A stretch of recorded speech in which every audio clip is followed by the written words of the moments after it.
আসসালামু আলাইকুম এভরিওয়ান। আজকে সকালটা দেখুন কত সুন্দর, আকাশ পরিষ্কার চকচক করছে। আমি সকাল সকাল উঠে একটা বাড়ির দেশি মোরগ ছিল, সেটা জবাই করে ঝুড়ে নিয়েছি।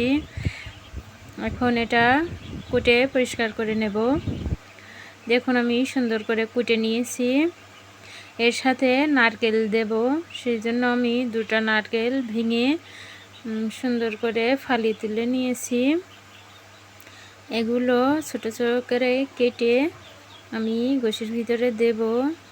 তারপর আমি গোশটা আগায় দিয়ে দিলাম। চুলাতে গোশটা হচ্ছে, এতে আমি সব রকম মশলা দিয়ে দিয়েছি। তারপরে লবণ আর হলদি দেয়া হয়নি, এটা এখন আমি দিয়ে দেব। আমি পরিমাণ মতো লবণ দিয়ে দিলাম। তারপরে একটু হলুদ দিয়ে দেব, দিয়ে এটা ভালোভাবে সুন্দর করে মিক্স করে নেব।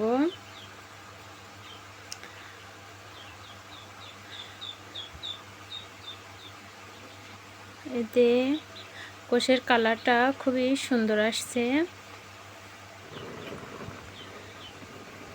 এরপরে এতে আমি নারকেলগুলো সম্পূর্ণটা দিয়ে দেব।